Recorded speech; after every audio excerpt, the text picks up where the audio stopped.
اب آپ اس مبارک سلسلے کا 14واں حلقہ سماعت فرمائیں۔ برادران اسلام، واجب الاحترام بزرگوں، دوستوں، بھائیوں، عزیز نوجوانوں، سیرت پاک صلی اللہ علیہ وسلم کے ضمن میں ہمارے درس کی انتہا تقریباً اس بات پہ تھی کہ سرکار دو عالم صلی اللہ علیہ وسلم سیدنا صدیق رضی اللہ تعالی عنہ کے ساتھ غار ثور میں، جو مکے کے جانب اسفل میں واقع ہے، کیونکہ مکہ کے دو طرف ہیں، ایک جانب اعلی ہے اور ایک اسفل ہے۔ جانب اعلی یوں سمجھیں جسے آپ جنت المعلی کہتے ہیں، اس طرف قبرستان ہے، یہ اعلی ہے۔ اور اسی طرح محلہ مسفلہ، مسیال، شار ابراہیم الخلیل، الى شار الحجرہ، شار سب مسیال مسفلہ اسفل کا حصہ ہے۔ یہ جانب اعلی ہے اور یہ اسفل۔ اسی طرح یہ جو آپ کے ہاں اب بھی مکے میں قدئی معروف ہے، یہ اصل میں دو ہیں، ایک قدئی ہے، ایک قدا ہے۔ قدا جو ہے وہ جانب اعلی میں ہے اور قدئی جو ہے وہ جانب اسفل۔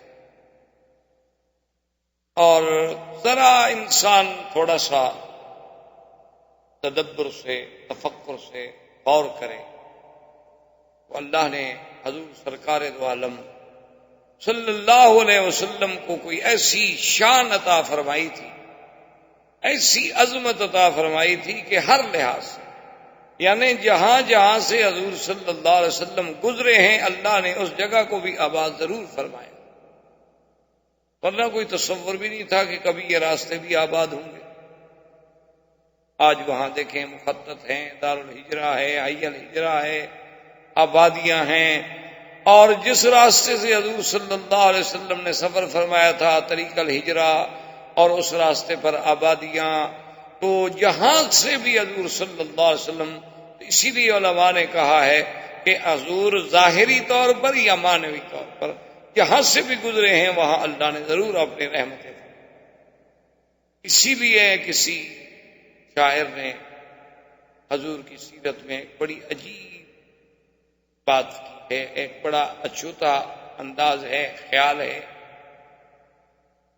تو وہ یہ کہتا ہے کہ جہاں پڑی نہیں نظر وہاں ہے رات آج تک، کہ جہاں حضور صلی اللہ علیہ وسلم کی نظر نہیں پڑی، ایمان نصیب نہیں ہوا، دولت ایمان نہیں ملی، تو جہاں پڑی نہیں نظر وہاں ہے رات آج تک، اور وہیں سحر ہوئی جہاں جہاں گزر گئے۔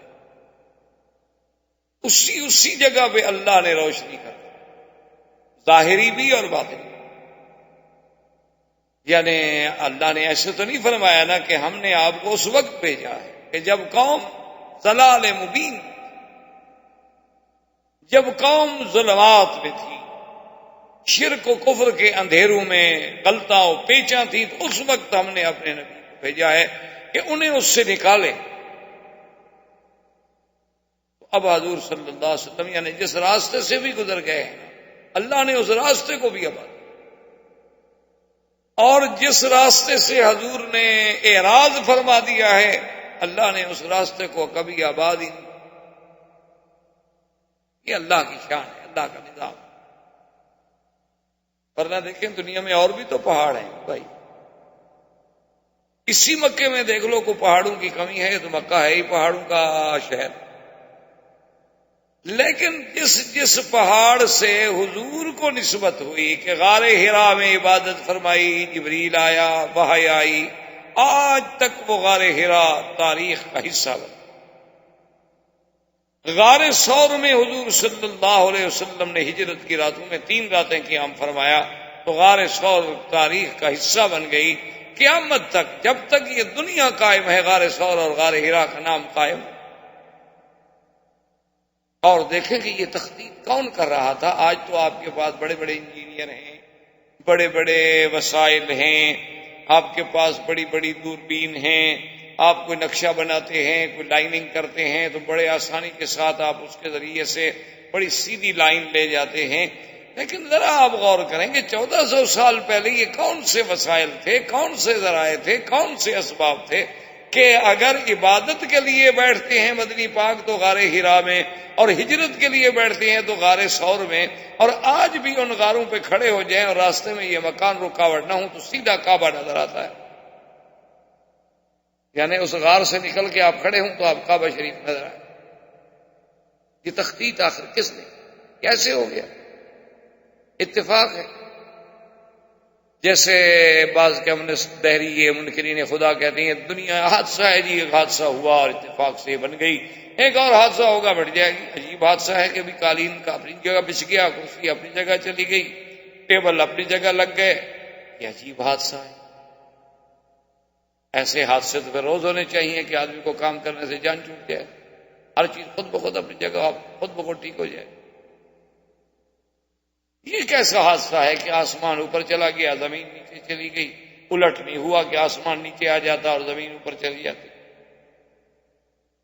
یہ عجیب حادثہ ہے کہ سورج کا اپنا مدار ہے اور چاند کا اپنا مدار ہے اور سیارات کا اپنا مدار ہے، کواکب کا اپنا مدار ہے.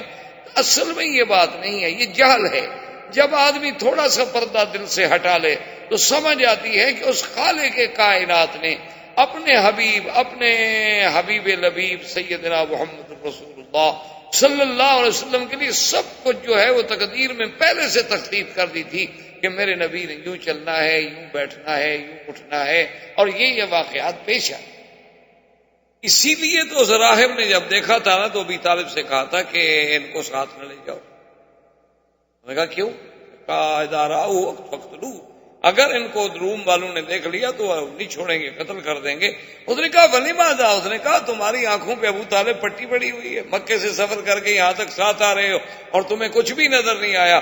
اب ذرا غور کر کے دیکھو کہ جہاں نبی چلتے ہیں اوپر بادل سایہ کر دے.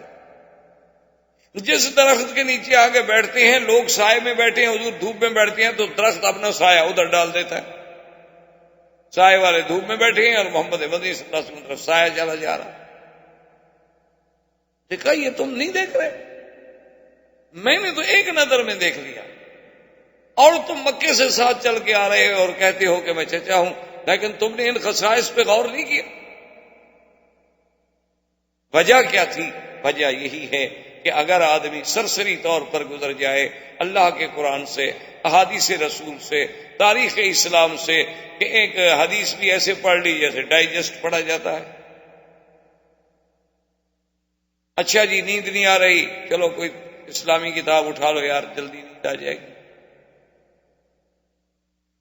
آج کل تو ہم نے اللہ کے قرآن کو سلیپنگ پلز کے قائم مقام رکھا ہوا ہے نا، کہ تفسیر لے لو، دینی کتاب لے لو، اس کے ساتھ فوراً نیند آ جائے گی. کیونکہ وہ شیطان نہیں کرنے دیتا کہ کیوں آپ اللہ کی طرف جائیں، وہ سلا دیتا بڑے سکون سے. اور اس کے علاوہ اگر آپ جناب کوئی ناول لے لیں، کوئی ڈائجسٹ لے لیں، کوئی اور جس کے بارے میں آپ کو بھی یہ یقین ہو کہ میں جو پڑھ رہا ہوں یہ 100% جھوٹ ہے، پھر بھی آپ ساری رات بیٹھے رہیں پڑھتے رہیں گے کہ جناب یہ کہانی بڑی دلچسپ، بڑا اس میں سسپینس ہے، بڑے اس میں زگزیگ ہیں، بڑے اس میں گہرائیاں ہیں، گہرائیاں ہیں، اور جانتا ہے جھوٹ. پڑھنے والا بھی جانتا ہے، لکھنے والا بھی جانتا ہے میں جھوٹ لکھ رہا ہوں. تو یہ ایک عجیب اللہ کی طرف سے فیصلے تھے کہ حضور صلی اللہ علیہ وسلم اس غار میں آئے، 3 راتیں رہے. 3 راتوں کے بعد حضور صلی اللہ علیہ وسلم کا سفر مبارک شروع. حضور صلی اللہ علیہ وسلم کے سفر میں جب آپ اصل طریقے مکہ پہ آئے تو حضور صلی اللہ علیہ وسلم کو مکہ یاد آ گیا. حضور رونے، یہ تو ہم مکے میں رہتے ہوئے بھی مکے کی قدر نہیں کرتے. ہمیں اللہ نے کعبہ نصیب کیا ہے لیکن پھر بھی ہمیں نماز نصیب نہیں. ہم مکے میں رہتے ہوئے بھی عمرہ نصیب نہیں کرتے. یہ اب آپ کے میرے بس کی بات نہیں ہے. عرب، میں نے ایک دفعہ سفر کیا، میں آ رہا تھا تقریباً الخبر سے بائی روڈ، تو جس ٹیکسی میں ہم تھے ہم نے کرایہ پہ کار لی. اصل میں پاکستان سے الخبر آیا، پھر میں بائی روڈ آ گیا. تو جس گاڑی چلانے والا بدو تھا، خالص عربی، خالص عرب، اور بڑا اچھا آدمی، بڑا اچھے خلق والا آدمی. تو میں نے اس سے کہا کہ بھائی ذرا مہربانی کرنا کہ جب تم طائف سے جب گزرو گے تو یہ سیل کا طریقہ اختیار کرو گے یا اندر سے گزرو گے؟ اس نے کہا کہ نہیں، اندر تو پھر ہم بہت شہر میں الجھ جائیں گے، بعد یہ سیل والا راستہ. تو میں نے کہا ابھی جب میقات آئے تو ذرا گاڑی روک رہے ہیں، ہم نے تو احرام باندھنا ہے، ہم تو پاکستان سے آ رہے ہیں. اس نے کہا کہ ٹھیک ہے. جب وہ جناب طائف کے قریب آیا تو نے کہا کہ جی مجھے تو نہیں پتا میقات کیا ہوتا ہے اب، لیکن اب آپ خود ذرا ہوشیار ہیں، مجھے جہاں بتائیں گے میں گاڑی روک دوں گا. خیر میقات پہ آ گئے. میں نے اس سے کہا کہ تم میقات نہیں جانتے ہو، تم یہ مکے آتے ہو یا آج اتفاق سے؟ انہوں نے کہا نہیں، مہینے میں کم از کم 2 دفعہ 3 دفعہ 4 دفعہ تو مکے میں کبھی 2 دفعہ کبھی 4 دفعہ کبھی 1 دفعہ آنا ہوتا ہے. ٹیکسی ڈرائیور ہے، بڑی سواری مل جاتی ہے، آ جاتے. تو میں نے کہا تمہیں میقات کو مجھے تو نہیں پتا میقات کیا ہوتا. اس نے کہا واللہ میقات کی بڑی بات ہے، مجھے تو یہ نہیں پتا کعبہ کیا ہے. نے کہا میں نے تو کعبہ نہیں دیکھا. اب عرب ہیں، عرب میں رہنے والا ہے، اسی ملک کا باشندہ ہے، وہ کہتا ہے مجھے نہیں پتا کعبہ کیا ہے. اللہ کے بندے تو مکے، نے کہا مکے آتے ہیں، سواری اتاری، بس کہیں تھکے ہوئے تو جا کے کسی گاوے شاوے پہ سو گئے، اٹھے دوسری سواری پہ چلے گئے، ہمیں تو نہیں پتا کعبہ کیا ہے. میں نے کہا کہ یار چلو آج ہمت ہی کر لو، آج ہی احرام باندھ لو. انہوں نے کہا احرام کیا ہوتا ہے؟ کہا ہم تمہیں بندوا دیں گے. خیر ہم نے احرام خریدا اس بیچارے کے لیے، اس کو سمجھایا، اس نے مہربانی کی، اسی تمام بڑا خوش ہو گیا کہ چلو الحمدللہ میں بھی کہہ سکوں گا کہ میں نے زندگی میں عمرہ کیا تھا. تو کعبہ شریف میں آیا، اسے نہیں پتا کہ حجر اسود کیا ہے، طواف کہاں سے شروع ہونا ہے. تو یہ ہمارے اصل بات یہ نہیں ہے کہ ہم نہیں جاتے یا ہمیں ٹائم نہیں ملتا. اصل بات یہ ہے کہ وہ آنے نہ دے تو ہم کیسے جائیں؟ وہ اپنے گھر میں نہ آنے، اتنا قریب رکھ کر بھی نہ آنے، سامنے بٹھا کے بھی نہ آنے دے. کتنے لوگ ہیں بستے لگا کے سامنے کھڑے رہتے ہیں، اذان ہو رہی نماز نہیں پڑھتے. حضور صلی اللہ علیہ وسلم کے روضے کے نیچے کھڑے ہوئے ہیں، بستے بچھے ہوئے ہیں، کپڑے بچھے ہوئے ہیں، چھپ کے کھڑے ہوئے ہیں کہ نماز کب ختم ہو اور اب جگہ پر جائیں، ہمارا وہ جگہ جو ہے قبضے میں نہ آ جائے. حضور کے روضے کے نیچے کھڑے ہیں، کعبۃ اللہ کے سامنے کھڑے ہیں، سگریٹ ہاتھ میں ہے، انہیں کوئی پتہ ہی نہیں، کوئی سانس ہی نہیں. اچھا، اور اللہ کے کعبے میں جا رہے ہیں، جوتے پاؤں میں ہیں، بوٹ پہنے ہوئے ہیں، ٹک ٹک آواز آ رہی ہے، عورتیں ہیں، میک اپ ہے، سنگار ہے، پورا بدن نظر آ رہا ہے، نئے سے نئے فیشن کا جوڑا پہنا ہوا ہے، جیسے انارکلی میں گھوم رہی ہوں، شملے کی سیر پہ آئی ہوئی ہوں. بات نہیں، کوئی ایسی بات نہیں. بس احرام میں سفید کپڑا باندھ لیا، اس کے بعد جناب کچھ نہیں. یہ اصل بات یہ نہیں. اصل بات یہ ہے کہ اللہ قریب رہ کر بھی اگر ہمیں ان چیزوں کی قدر اور سمجھ نہ دے تو اس کا معنی یہ ہے کہ ہمیں اس نے ان چیزوں سے نعمتوں سے محروم رکھا. تو حدیث موجود ہے صحیح میں کہ فبکا رسول اللہ، حضور رو. سیدنا صدیق نے فرمایا، عرض کیا کہ ماذا یبکی کہ یا رسول اللہ، کیوں روئے؟ فرمایا کہ مکے کا راستہ دیکھ کے مجھے مکہ یاد کہ میں مکہ چھوڑ کے جا رہا ہوں. مکہ چھوڑ کے جانا کوئی معمولی سی بات تو نہیں. اسی لیے بعض علماء نے لکھا ہے کہ القیام فیہا سعادت والخروج منہا شقاوت، کہ جب تک اللہ مکے میں رہنا نصیب کرے اس کو سعادت سمجھے، اور اس کا نکلنا جو ہے وہ بدبختی کی علامت. اس لیے حکم ہے کہ خود نکلنے کی کوشش کبھی نہ. اللہ نہ رکھے نوکری ہے ختم ہو گئی تو ٹھیک ہے، معذوری ہے، مجبوری ہے، لیکن اس کی تمنا یہ نہ ہو کہ میں جاؤں. تو حضور صلی اللہ علیہ وسلم پر اللہ نے جبریل بھیجا، اللہ نے قرآن نازل کیا، ان الذی فرض علیک القرآن لرادک الی معاد. اللہ نے فرمایا محمد عربی صلی اللہ علیہ وسلم، اس ذات جس نے آپ پر قرآن اتارا ہے، وعدہ ہے کہ ہم آپ کو پھر لے آئیں گے مکہ، آپ اداس نہ ہو. اس کے آگے حضور صلی اللہ علیہ وسلم چلے، رابق کے قریب پہنچے. اب تو آپ جب خط ہجرت سے جاتے ہیں تو رابق تھوڑا ایک طریق پہ رہ جاتا ہے، لیکن پرانے راستے سے جائیں تو وہ گزرتا ہی رابق کے اندر سے تھا، بدر کے اندر سے، رابق کے اندر سے، مستورہ کے اندر سے. اب یہ راستہ جو ہے یہ اقرب تو ہے ہجرت کے، ہجرت کا راہ، کیونکہ حضور تو صحیح راستے سے نہیں گئے تھے نا، چھپ چھپ کے گئے تھے. اس لیے یہ وادی قدید ہے، وادی عصفان ہے، اسی طرح وادی خلیس ہے، اسی طرح آگے جا کے بیر استراحہ ہے، بدر صغرا ہے، بدر کبرا ہے، وادی تیمہ ہے، علی تیمہ ہے. یہ سب چیزوں کا ذکر جو ہے کتابوں میں موجود ہے. جو حضور کے زمانے بھی یہ وادی اسی نام سے، بالکل اسی نام سے آج تک وہ حدیث میں کتاب میں نام موجود ہیں. اسی طرح وادی صرف ہے، یہاں بی بی میمونہ کا مزار ہے. تو حضور صلی اللہ علیہ وسلم جب آگے گئے تو سیدنا ابو بکر فرماتے ہیں کہ میں نے دیکھا کہ پیچھے سے کوئی سوار گھوڑا دوڑا کے آ رہا ہے. تو میں نے حضور صلی اللہ علیہ وسلم کی خدمت میں عرض کیا کہ یا رسول اللہ کوئی آدمی پیچھے آ رہا ہے ہمارے تعاقب میں، کیونکہ اتنا تیز گھوڑے دوڑانے کی کیا ضرورت ہے؟ بلا آدمی جب جنگل میں ہو، صحرا میں ہو، تو اکیلا کیوں گھوڑا دوڑاتا پھرے؟ ایک آرام سے چلتا ہے نا، ایک رفتار سے میں سفر کروں. لیکن اس کا آنا اس تیزی سے دلیل ہے کہ وہ کوئی اچھی بات نہیں ہے، کوئی ہمارے تعاقب میں ہے. اور حضور صلی اللہ علیہ وسلم پڑھ رہے تھے.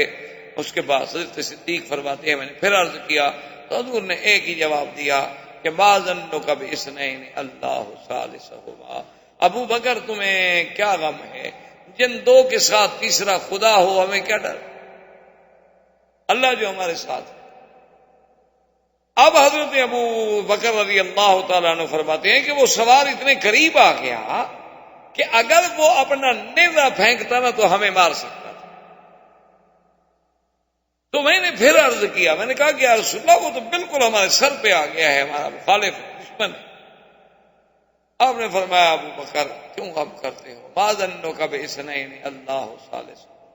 اللہ جو ہمارے ساتھ ہے تو غم کا کیا مطلب؟ بس اتنی دیر گزری کہ سراقہ کہتے ہیں کہ یکدم میرے دونوں گھوڑے کے اگلے پاؤں جو تھے وہ زمین پہ دھنس گئے اور میں گر گیا. کہتے ہیں واللہ ما سکت انفس فی حیات، مجھے خدا کی قسم میں تو زندگی میں کبھی گھوڑے سے نہیں گرا تھا. میں تو شاہ سوار آدمی، عرب کے لوگ تو گھوڑے کے شاہ سوار ہیں. گھوڑا، اونٹ، شکار، باز، شکرا، یہ سب ان چیزوں کے تو بادشاہ ہیں کیونکہ ساری زندگی ان سے کھیلے ہیں. تلوار، نیزہ، تیر اندازی، یہ تو ان کے یعنی جوہر تھے. ان کا بچہ جو ہے وہ تو کھیلتا تلوار سے تھا، خنجروں سے. یہ تو اب ہے نا ماشاءاللہ کہ وہ کمپیوٹر سے، ویڈیو سے، فلموں سے کھیلتا ہے. تجھ کو بتاؤں میں تقدیر عمر کیا ہے. شمشیر و ثنا اول طاؤس رباب. اب ہماری انتہا اس میں. اسی لیے اقبال نے کہا تھا نا کہ کیا خوب امیر فیصل کو سنوسی نے پیغام دیا، تو نام و نسب کا حجازی ہے پر دل کا حجازی بن. تو آج وہ بچہ جو کبھی تلوار کی جھنکار پہ سوتا تھا، آج وہ مغنیہ کے گانے کی آواز پہ سوتا. اس لیے شورش کاشمیری اللہ اس کی قبر پہ رحمت کرے، تو ان کا ایک عجیب سا جملہ ہے. وہ کہنے لگا کہ جب جہاز کے سیڑھیوں پہ کھڑے ہوئے میں نے نظر ڈالی تو میں نے کہا کہ مولا یہ وہی قوم ہے عرب، یہ وہی قوم ہے کہ جن کی ابتدا ام اسماعیل سے ہوئی تھی اور جن کی انتہا ام کلثوم پہ ہو گئی. یہ وہی کہ ان کی ابتدا تو سیدنا اسماعیل کی اماں سے ہوئی تھی کہ وہ اسماعیل کو لے کے آئیں، زمزم نکلا، یہاں عرب آباد ہوئے. اور انتہا ان کی کیا کہ بڑے سے بڑا مفسر قرآن بھی مر جائے، 10,000 آدمی جنازے میں نہیں آتا. مغنیہ مر گئی، لوگ مر گئے، لوگ مر گئے جنازے میں. حیرت ہوتی ہے، سمجھ نہیں آتی کہ کیا ہو گیا قوم. کس طرح قومیں اس طرح مسخ ہو جائیں گی قومیں کہ ایک فاسقہ، فاجرہ، زانیہ سب پڑھ رہے ہیں کہ یہ زانیہ ہے، فاسقہ ہے، فاجرہ ہے. ایک غیر محرم اب مرد کے ساتھ ہوٹلوں میں داد عیش دے رہی ہے، مرتی 20 لاکھ آدمی سڑک پہ کھڑا. کیا ہو گیا ہے قوم کو؟ کیوں ہم سب میراثی بن گئے؟ ہمیں کیا ہو گیا؟ ہماری میراث تو یہ نہیں تھی. تو اب حضور صلی اللہ علیہ وسلم کے تعاقب میں آنے والا سراقہ یہ رابق کا سردار تھا. اس کو پتہ چل گیا تھا کہ ابو جہل نے اعلان کیا ہے کہ جو محمد مصطفیٰ صلی اللہ علیہ وسلم اور ابو بکر کو پکڑ کے لائے گا تو 100 اونٹنی انعام میں ملے گی. وہ 100 اونٹنی کے لیے دوڑ رہا تھا کہ 100 اونٹنی کے زمانے میں کوئی معمولی قیمت تو نہیں. وہ کہتا ہے کہ میں تو زندگی میں کبھی گھوڑے سے نہیں گرا تھا، اور پھر گھوڑے کے پاؤں وہاں دھنس رہے ہیں کہ نیچے کوئی ریتیلی زمین ہی نہیں ہے، وہ تو کنکر والی زمین. میں حیران ہوا. خیر گرا، اٹھا، کپڑے جھاڑے. اس کے بعد پھر میں نے گھوڑے کو کھینچا، مہمیز دی تو گھوڑے نے پاؤں نکالے. پھر میں گھوڑے پہ بیٹھا، پھر میں نے گھوڑا دوڑایا. جب میں قریب آیا تو پھر میرے گھوڑے کے پاؤں دھنسے، میں پھر گر گیا. وہ کہتا ہے میں سمجھ گیا کہ یہ میرا گرنا میری کمزوری نہیں، یہ گھوڑے کی بھی کوئی شرارت نہیں. جن کے تعاقب میں جا رہا ہوں ان کی کوئی حفاظت کرنے والی ذات حفاظت کر رہی. فنادى بأعلى صوت الأمان يا محمد. زور سے چیخا، کہنے لگا محمد مصطفیٰ بس اب مجھے امان. ڈر گیا. اس نے کہا کہ اب کہیں ایسا نہ ہو کہ میں اللہ کے عذاب کا شکار ہوں. حضور پاک نے اپنی اونٹنی روک لی، سواری روک لی. سراقہ قریب آ گیا، کہنے لگا حضور مجھے امان دیا.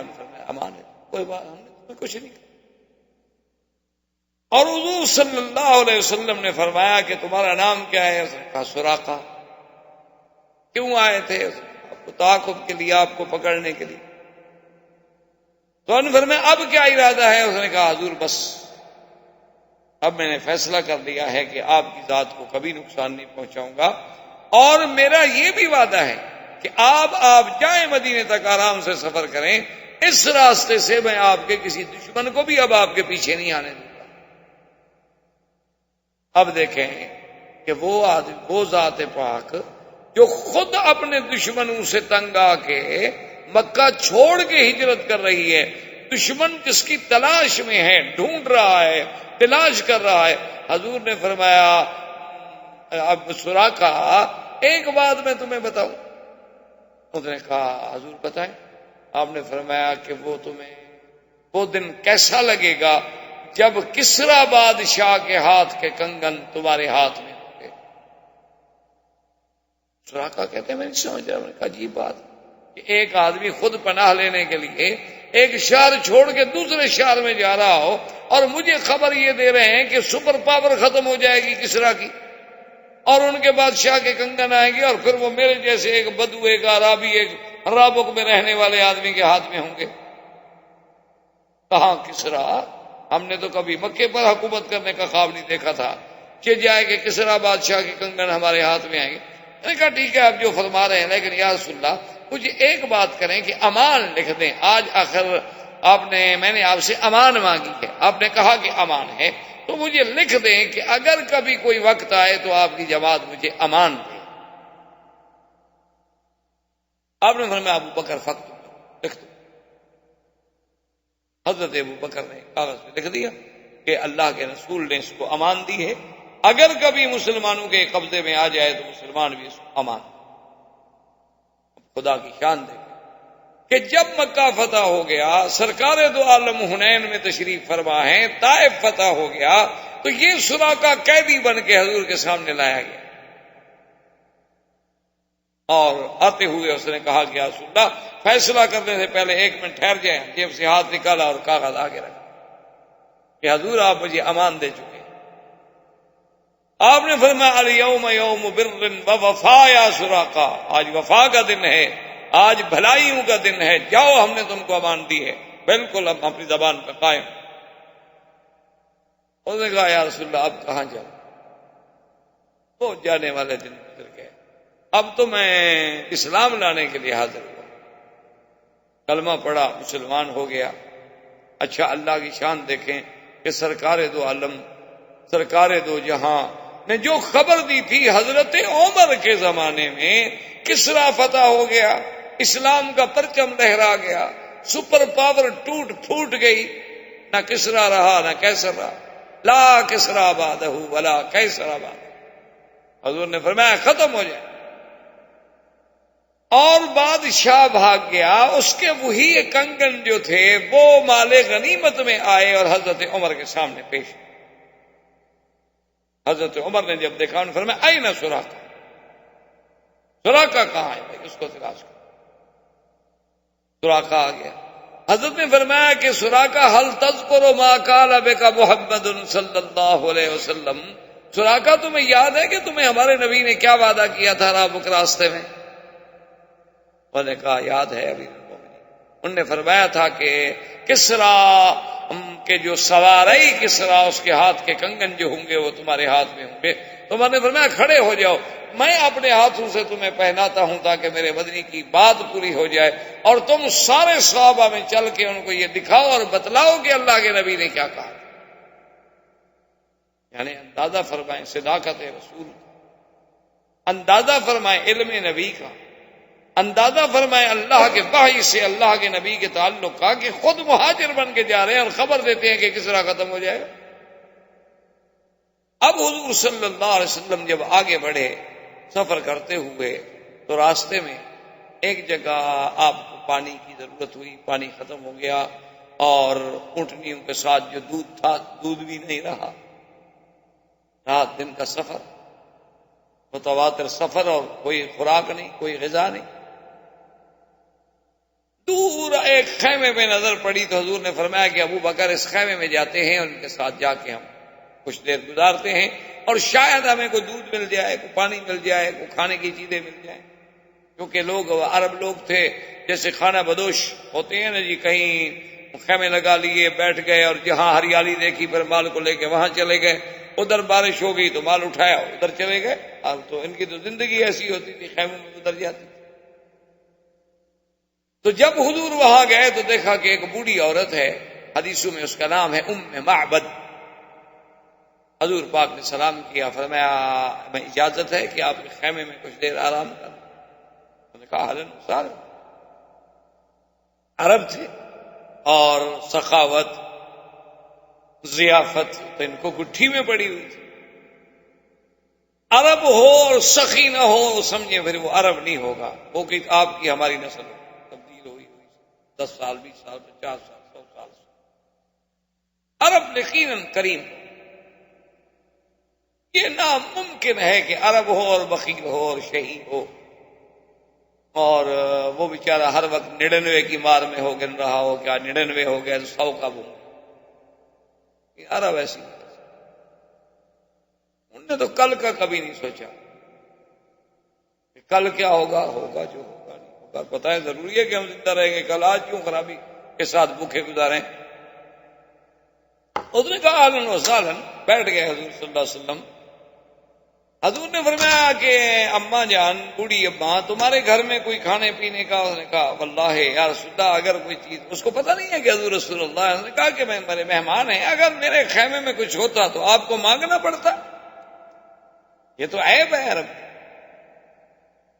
اسی لیے قرآن نے سیدنا ابراہیم صاحب نے پڑھا ہے نا کہ جب مہمان گئے تو بس ملنے کے فوراً بعد اور اس وقت واپس آئے کہ ایک بچڑا ذبح کر کے بھون کے پکا کے جناب ایک بڑا گوشت سامنے رکھا. فقربہ الیہم فقال الا تاکلون، آؤ بھائی کیوں نہیں کھاتے ہو؟ حالانکہ دیکھیں اللہ کے نبی تھے. اچھا پوچھ لیتے پہلے ذرا تفصیل ہو جاتی تو نہ بچڑا ذبح کرنا پڑتا، نہ تکلیف کرنی پڑتی، نہ گوشت پکانا پڑتا. لیکن علماء نے لکھا کہ سنت الانبیاء اور عادت الکرام، سخی اور کریموں کی عادت یہ نہیں ہوتی کہ مہمان سے پوچھیں گے جی آپ نے کھانا کھانا ہے. یہ تو ہمارے یہاں رواج ہے نا، پوچھتے ہیں اچھا جی آپ کیا پیئیں گے؟ شریف آدمی کہے گا کچھ نہیں. ڈھیٹ ہے تو کہہ دے گا کوئی گرم چائے ہے لا دو بھائی. اگر شریف آدمی ایک کریم آدمی ہے تو اس سے جب پوچھا جائے تو اس کی تو بڑی عزتی ہے، توہین ہے، آداب اسلام کے خلاف ہے. یہ تو انگریزوں کا کوئی طریقہ ہوگا. اسلام تو یہ کہتا ہے جو آپ کے گھر میں ہے، پانی ہے، چائے ہے، کچھ ہے، بسکٹ تو بس ٹھیک ہے یہ لو. اس کے بعد مرضی ہے مہمان پیے نہ پیے، پوچھنے کا کیا مانا. اور ہمارے ہاں تو ماشاءاللہ پوچھنے کے بھی بڑے انداز ہو گئے ہیں. بعض لوگ یہ کہتے ہیں او جی ماشاءاللہ آپ کب آئے؟ جی کل آیا تھا. او جی آپ تو بڑے لوگوں کے مہمان ہوں گے، ہم غریبوں کے پاس کب آتے ہیں؟ آپ تو اچھا ماشاءاللہ کہاں ٹھہرے ہوئے؟ مقصد یہ ہے کہ میرے گھر تو نہ ہو نا، دفعہ ہو، جان چھوڑو. یا ساتھ یہ کہہ دیں کہ چلیں جی ابھی میں آپ کو چلو دیکھیں نا جی اب گھر جانے کا وقت تو نہیں ہے، ہوٹل میں آپ کی کچھ سروس کر دیتا ہوں، خدمت کر دیتا ہوں۔ ویسے ٹائم تو ہو رہا ہے، اب ایئرپورٹ بھی پہنچنا ہوگا۔ یہ کون سی دعوت ہے؟ یہ دعوت ہے یا عداوت ہے؟ اسلام ان باتوں کا قائل نہیں ہے۔ اسلام یہ کہتا ہے کہ جو اللہ نے تمہیں دیا ہے تکلفات میں نہ پڑو۔ ہم تمہارے گھر میں پانی ہے، پانی لے آؤ، لسی ہے، لسی لے آؤ، تمہارے گھر میں شربت ہے، شربت لے آؤ، چائے ہے، چائے لے آؤ، میٹھا نہیں ہے، نمک ڈال دو۔ کوئی چیز جو تمہارے گھر میں ہے، اسی لیے حضور نے فرمایا نا کہ وہ گھر کبھی برکت والا نہیں ہوتا جس کے گھر میں کھجور نہ ہو۔ کیوں کہ جب آیا کوئی مہمان، چلو 4 چیزیں اب ایک پلیٹ میں رکھے، 4 دانے آگے رکھ دیں، بات ختم ہو گئی۔ اسی لیے عربوں کی صفت میں یہ شامل تھا کہ کھجور، زیتون، یہ چیزیں ہمیشہ عرب کے گھرانوں میں موجود ہوتی تھی۔ کیوں؟ یہ ایسی چیز ہے کہ جب آؤ تیار ہے، کچھ کرنا نہیں پڑتا۔ زیتون نکالا، 4 دانے رکھے اور روٹی کا ایک ٹکڑا رکھا، پیش کر دیا۔ ضروری تو نہیں کہ آپ ہمارے لیے یا کسی مہمان کے لیے، تو تکلفات جو ہیں یہ تو خیر ایک الگ چیز ہے۔ تو بہرحال اس نے کہا کہ یا رسول اللہ اگر میرے گھر میں کچھ ہو تو کبھی ہو سکتا ہے کہ میں آپ کو مانگنا پڑتا۔ آپ نے فرمایا اچھا یہ جو دور بکری بیٹھی ہوئی ہے؟ اس نے کہا حضور یہ تو بیمار ہے بیچاری، یہ تو ریوڑ کے ساتھ بھی نہیں گئی، میرا خاوند جو ہے وہ مال مویشی لے کے چرانے گیا، یہ تو چل نہیں سکتی، کھڑی بھی نہیں ہو سکتی۔ آپ نے فرمایا چلو نہ کھڑی ہو سکے تمہاری اجازت ہے کہ ہم دودھ نکال لیں؟ وہ بوڑھی ہنسنے لگی، کیا کہہ رہے؟ حضور صلی اللہ علیہ وسلم تشریف لائے اور اس بکری کے پشت پہ آپ نے ہاتھ پھیرا اور اس کے بعد آسمانوں کی طرف نظر اٹھائی کہ اللہ تیرا نبی آج مہمان ہے اور پیاسا۔ اسباب کی حد تک تو ہم بکری کے پاس آ گئے ہیں، لیکن دودھ دینے والا تو ہے نا۔ اور اس کے بعد حضرت ابوبکر فرماتے ہیں کہ حضور خود بیٹھ گئے اور کہتے ہیں کہ میں تو حیران ہو گیا کہ ماشاءاللہ حضور تو بکری کا دودھ نکالنا بھی جانتے ہیں، کیونکہ یہ دودھ نکالنا جو ہے بکری کا، گائے کا، یہ فن ہے نا۔ ہمارے بچے تو خیر بیچارے کیا سیکھیں گے، ان کا گزارا تو مرائی پہ ہے، علی پہ سعودیہ پہ، ان کو کیا پتا دودھ بھی کبھی نکالا جاتا ہے۔ ان کے لیے تو یہ بڑا یعنی ایک عجیب سا کھیل ہوگا دیکھنے کے لیے، بڑے انجوائے کریں گے اگر دیکھیں کہ بھی کیسے جانور کا دودھ نکالا جاتا ہے۔ وہ بیچاروں نے کبھی اپنا دودھ نکلتا ہوا نہیں دیکھا ہوگا۔ تو خیر بہرحال تو حضور نے بڑے آرام سے کیوں بیٹھے اور برتن دونوں ٹانگوں میں پھنسایا اور بڑے پیار سے اس کو کھینچا۔ تو وہ کہتے ہیں وہ تو ایسے اتنی زور سے دودھ کی لاٹیں لگ رہی تھی جیسے ماشاءاللہ کوئی تندرست بکری بھی اتنا دودھ نہ دے۔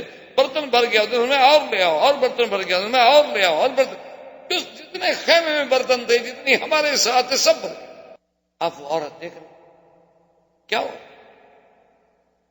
حضور نے خود پیا، آپ کے ساتھی نے پیا، دلیل نے پیا، ام معبد نے پیا۔ حضور نے فرمایا ابوبکر کو تھوڑا سا ساتھ رکھ لو، باقی سب ام معبد کو دے دو، یہ اپنے گھر میں رکھ لے۔ اور اس کے بعد حضور نے اجازت مانگی اور کہا کہ اچھا ماں تمہارا بہت شکریہ کہ ہم نے تمہارے خیمے کی چھت کے نیچے وقت گزارا ہے، سائے کے نیچے بیٹھے ہیں، ہم نے تمہارے برتن استعمال کیے ہیں، ہم نے تمہاری بکری سے دودھ لیا ہے، ہم تمہارے بہت شکر گزار ہیں۔ اور کبھی تمہیں حاجت ہو مدینے میں کبھی گزرو تو وہاں آنا اور ہمیں ملنا۔ میرا نام محمد بن عبداللہ ہے، محمد رسول اللہ ہے، کہہ کے حضور چلے گئے۔ بعض روایات میں ہے کہ حضور نے نام نہیں بتایا، بس حضور نے خیریت پوچھی، کہا اور اس کا شکریہ ادا کیا، چلے گئے۔ تھوڑی دیر گزری تو ام معبد کا خاوند آیا گھر میں، دیکھا کہ گھر میں تو سارے برتن دودھ سے بھرے ہوئے ہیں۔ دیکھا ام معبد میں منا ہی رہا تھا، یہ کہاں سے آ گیا؟ اس نے کہا بیٹھو، اس نے کہا بیٹھو ابو معبد بیٹھو، آج تو میرے گھر میں کوئی ایسے مہمان آئے تھے، خدا کی قسم میں نے ایسے تو کبھی زندگی میں بھی نہیں۔ اور محدثین، تمام دنیا کے محدثین علماء جو ہیں، ام معبد نے جو حضور کا نقشہ کھینچا ہے نا، جو حضور کا جمال، کمال، صفت، خلق، سیرت، صورت بیان کی ہے، دنیا کا کوئی صحابی بیان نہیں کر سکتا۔ اس عورت نے، اس بدو عورت نے، جنگل میں رہنے والی عورت، کیا ہے لوگ تمہارے ہمارے لحاظ سے بیکورڈ، بالکل جاہل، لیکن جو اس نے حضور کا حلیہ کھینچا ہے نا جی، اس نے کہا کہ میں نے تو آج ایک ایسا آدمی دیکھا ہے ولا بالطویل البائن، ان کا قد کوئی اتنا لمبا بھی نہیں تھا کہ لمبا نظر آئے، عیب والا لگے، کیونکہ زیادہ لمبا ہو جائے، حد سے زیادہ ہو جائے تو پھر وہ بھی تو ایک عیب بن جاتا ہے، وہ حسن نہیں رہتا. ولا بالکثیر، اور نہ اتنا چھوٹا قد تھا کہ حضور کے قد جو ہے وہ، بلکہ درمیان میں اور اتنے اعتدال والا اور طول کی طرف ابھرتا ہوا. ولا بالابیض الامحت، اور نہ حضور کا رنگ ایسے تھا کہ بالکل خالص انڈے کی طرح سفید ہو. ولا بالاسمر، اور نہ حضور کا رنگ ایسے تھا کہ جسے ہم سانولا کہہ سکیں، بلکہ الابیض مائل الی الحمرۃ، کہ ایسا سفید جس میں سرخی کی ایک جھلک ہو، آمیزش.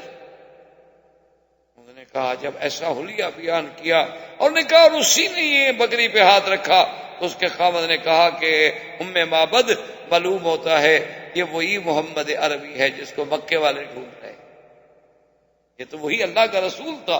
ہم تو خوش نصیب ہیں کہ ہمارے خیمے میں محمد بدری اترے. اور اس کے بعد حضور صلی اللہ علیہ وسلم نے اپنا سفر مبارک جاری رکھا،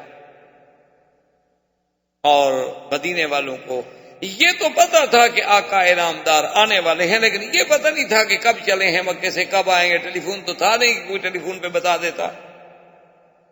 اب مکے والے کیا کرتے جناب، مدینہ منورہ والے، کہ بوڑھے، عورتیں، بچے، حتیٰ کہ یہودی، بنو قینقاع، بنو نذیر، بنو قریظہ، ان کے بڑے بڑے راہب، ان کے بڑے بڑے پڑھے لکھے لوگ، سب باہر نکل کے آتے وہ مقام جس کو کہتے ہیں ثنیۃ الوداع. آج بھی مدینہ شریف میں مقام موجود ہے ثنیہ.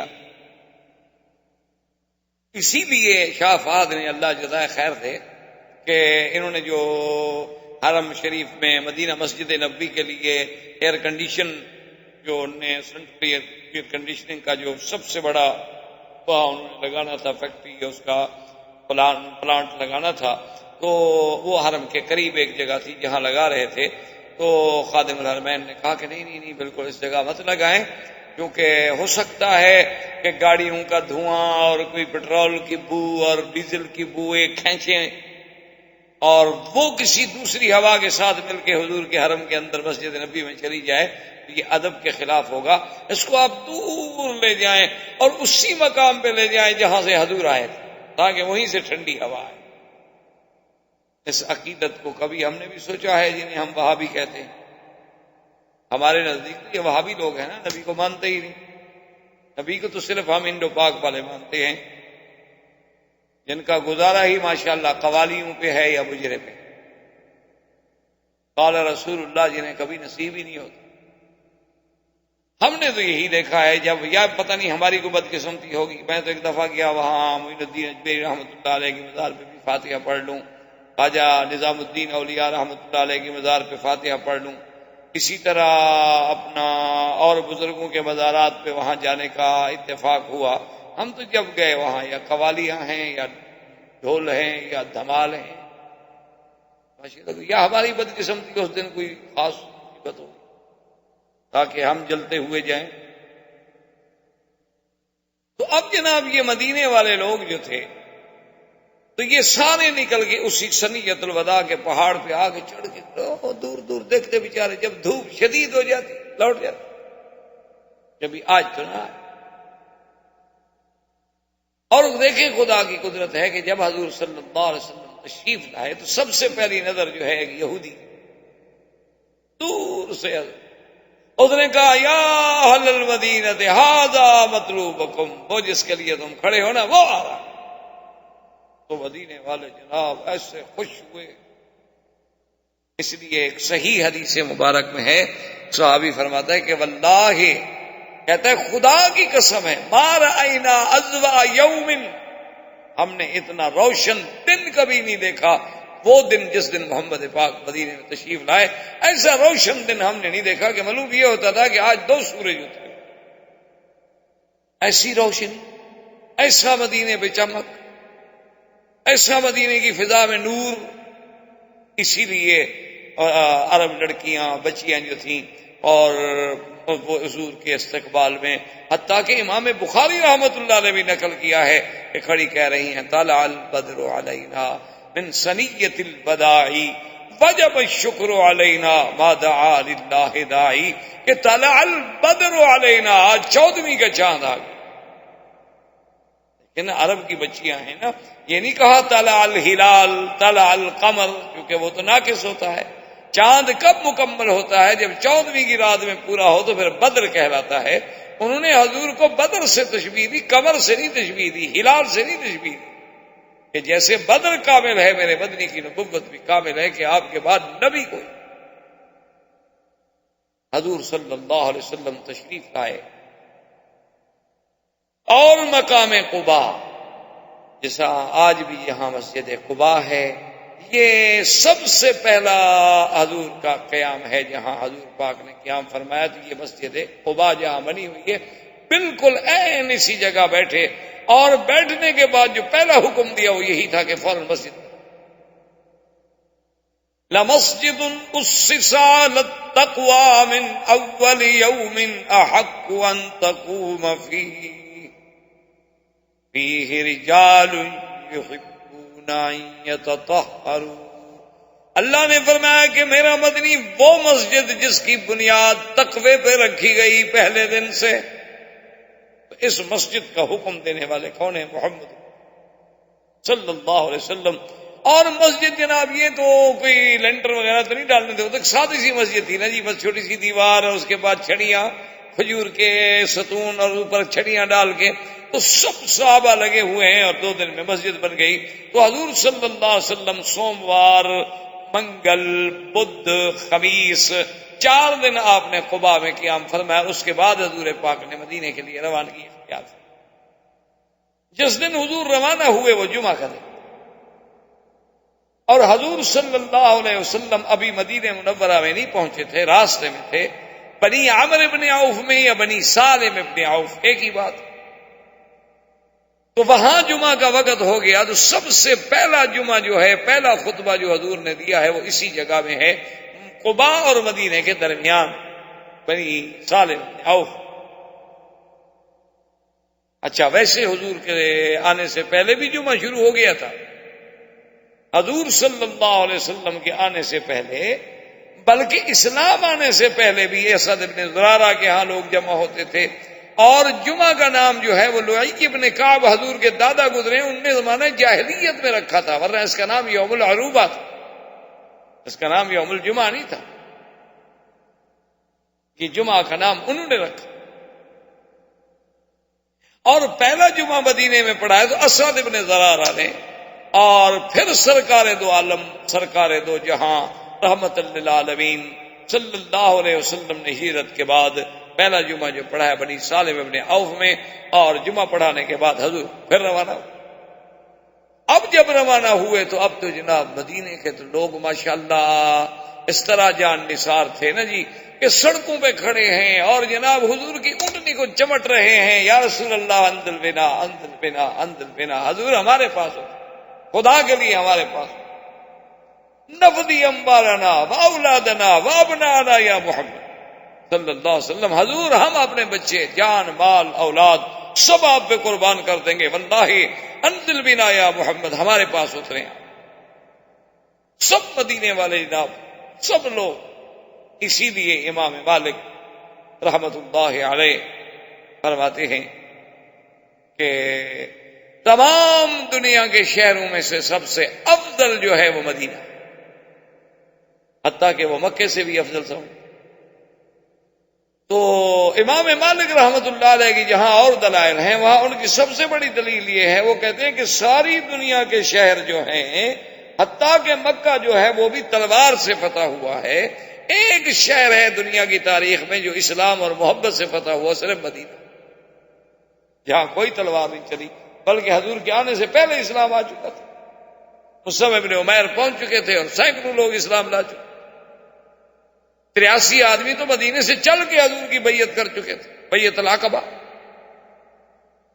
حضور پاک نے جب دیکھا کہ بھئی اب سب کا اتنا ذوق، اتنا شوق ہے، اب سب آدمی کہتے ہیں کہ میرے گھر میں چلو، اب حضور نے فرمایا دیکھ بس فَاتْرُكُوهَا إِنَّهَا مَأْمُورَةٌ، میری اونٹنی کو کوئی نہ پکڑے، کوئی روکنے کی کوشش نہ کرے، یہ اللہ کی طرف سے مامور ہے، جہاں اس کو اللہ حکم دیں گے وہاں بیٹھ جائے گی، اور جہاں یہ بیٹھ جائے گی وہاں اس کا میں مہمان خود بخود بن جاؤں گا۔ تو اس لیے میری اونٹنی کو پکڑنے کی کوشش نہ کریں، روکنے کی کوشش نہ کریں، اس کو اس کے حال پہ چھوڑیں۔ اب حکم ہو گیا تو اب جناب سب ہٹ کے کھڑے ہو۔ اب حضور کی اونٹنی جا رہی ہے اور جس جس کے گھر سے گزر جائے اس کے لیے تو بڑی امیدیں اور آسیں ٹوٹ جائیں، اگلا امید میں لگ جائے۔ چلتے چلتے چلتے چلتے ایک خالی جگہ ہے دیار بنی نجار میں، یوں سمجھیں گے جہاں آج مسجد رسول پاک جو مسجد نبی ہے، جہاں آج آپ نماز پڑھتے ہیں، یوں سمجھیں بالکل یہی جگہ۔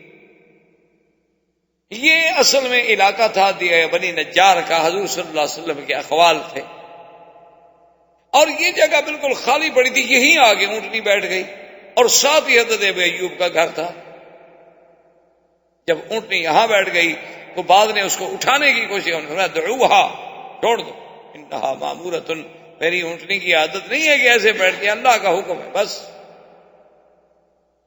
اللہ کے حکم سے اونٹنی بیٹھ گئی۔ حضور نے فرمایا لمن ھذا الارض، یہ زمین کس کی ہے؟ انہوں نے کہا حضور یہ 2 یتیم بچے ہیں، ان کی زمین۔ آپ نے فرمایا ان کو بلاؤ، آ گئے۔ آپ نے فرمایا یہ زمین بیچتے ہو؟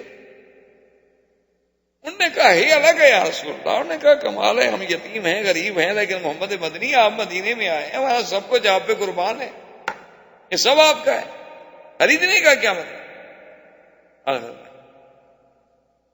میں یہاں اللہ کا گھر بنانا چاہتا ہوں، اور وہ زمین میں کسی کی ایسے نہیں لینا چاہتا، میں قیمت سے۔ اسی لیے فقہا نے لکھا ہے کہ ارض مغصوبہ اگر کسی کی زمین زبردستی چھین لی جائے یا اپنے اقتدار کی وجہ سے آپ کسی سے مانگیں اور وہ بندہ بیچارہ کیا انکار کرے، آپ بڑے آدمی ہو، ڈرتا ہے نہیں دوں گا تو یہ ویسے ہی لے سکتے ہیں، کہا جی صاحب بالکل حاضر ہے۔ تو نے کہا ایسے مقامات پہ نماز نہیں ہو۔ یا وہ زمین کسی حرام کے پیسے سے خریدی جائے، سود کے پیسے سے، رشوت کے پیسے سے۔ میں ایک دفعہ گیا تو ڈپٹی کمشنر صاحب تھے ہمارے ضلع کے، اب پتہ نہیں ہے نہیں ہے اللہ عالم، تو وہ بیچارے مجھے ملنے آئے، ان کی بڑی مہربانی شرافت کہ وہ جب ملنے آئے تو اس کے بعد انہوں نے کہا کہ جی آپ اتفاق سے آئے ہیں اور میں نے ڈی سی آفس کے قریب ایک مسجد بنائی ہے ماشاءاللہ، تو اس میں آپ جو ہے مہربانی کر کے ایک نماز ہمیں پڑھا دیں، ہمارے آپ اسی ضلع کے رہنے والے، ہمارا بھی کچھ حق ہے۔ میں نے کہا نہیں بالکل اس میں تو کوئی فرق نہیں۔ میں نے کہا ڈی صاحب آپ نے کیسے بنائی ہے وہ مسجد؟ تنخواہ سے؟ کہتے ہیں جی تنخواہ ہماری اتنا کہاں ہوتی ہے کہ ہم مسجدیں بنا سکیں، اصل بات یہ تھی کہ بس کوئی ذمہ دار کام کرانے کے لیے آیا، کوئی جاگیردار، کوئی صنعت کار، کوئی کاروباری، کوئی بزنس مین، تو بس ان سے کہا کہ دیکھو بھی یہ مسجد بنا رہا ہوں، کام تمہارا تب کروں گا کہ اتنے پیسے پہلے مسجد کے لیے دیا۔ انہوں نے کہا حضرت اس میں تو پھر نماز پڑھنی ناجائز ہے، اس میں تو کسی اور مولوی سے افتتاح کروا لیں۔ یہاں بہت سارے مولوی ہیں ماشاءاللہ، بینکوں کا افتتاح کراتے ہیں، تمہاری مسجد کا بھی کر دیں گے۔ مرزائیوں کے نکاح پڑھ دیتے ہیں تو مسجد کے افتتاح کون سی بات ہے؟ معمولی سی بات۔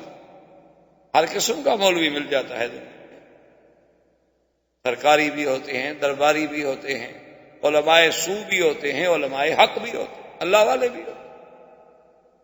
میں کہا جی حرام؟ نے کہا بالکل حرام ہے، وہ تو آپ کو ڈپٹی کمشنر سمجھ کے اگلے ڈر کے مارے پیسے دیے، خوشی سے کو دے کے گیا ہے۔ تو اس طرح علماء نے لکھا ہے کہ ایسے طریقے سے بھی جب اللہ کا گھر بنے تو خالص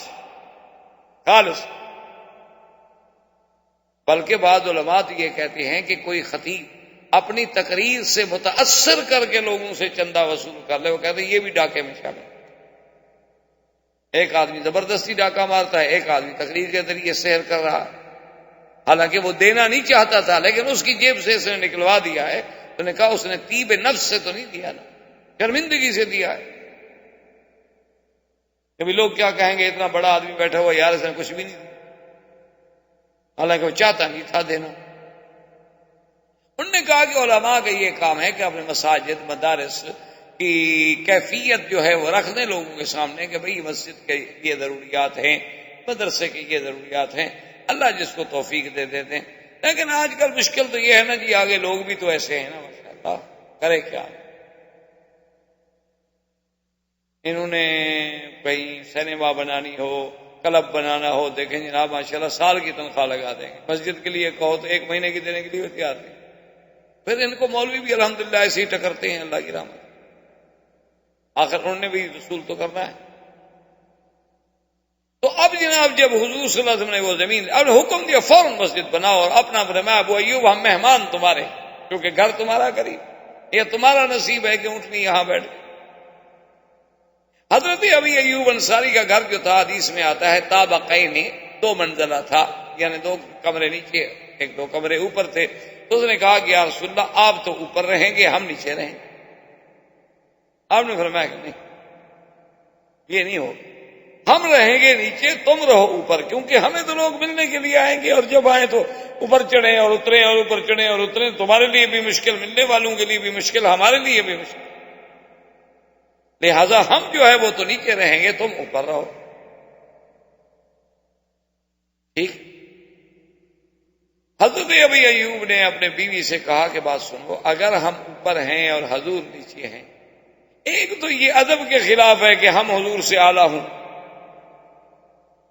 اور دوسری بات یہ ہے کہ ہمارے پاؤں کی آواز سے حضور کے آرام میں خلل نہ پڑے اور تیسری بات یہ ہے کہ جب یہاں ہم کھڑے ہیں پتہ نہیں یہی عین نیچے حضور بیٹھے ہوں اس لیے دیوار کے ساتھ لگ کے سو جاؤ.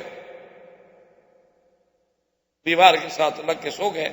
اچھا خدا کی شان ہے ان کا ذرا جرا ان کے گھر میں ایک مٹکا تھا بڑا پانی کا جو اوپر رکھا ہوا تھا تو وہ ٹوٹا. وہ جب ٹوٹا تو اس کا پانی جب نکلا تو اب پانی کیسے روکیں جی. پہلے والے کو یہاں والے سسٹم تو نہیں تھے نا آج کل باقاعدہ مواسیر لگے ہوئے تھے اور نفایات تھے اور یہ تھا اور وہ تھا. وہ تو سادے سودے سے گھر ہوتے تھے مٹکے بھر کے لاتے تھے مشکیزیں کندھے پہ رکھ کے بھرا کرتے تھے.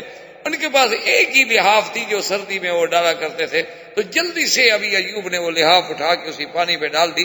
ایک پانی اگر نیچے بہتا ہے تو کہیں حضور کے لیے تکلیف کا باعث نہ ہو اور اس کے سوا کوئی لحاف نہیں تھا اور مدینے کی سردی پر آپ جانتے اسی طرح سردی میں رات گزار دی بغیر لحاف کے لیکن حضور کے آرام کا خیال رکھا.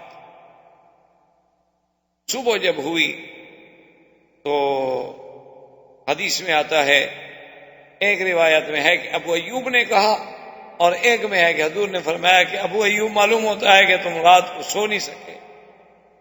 انہوں نے کہا حضور بات تو بالکل ٹھیک ہے ہم ادب سے کیسے سو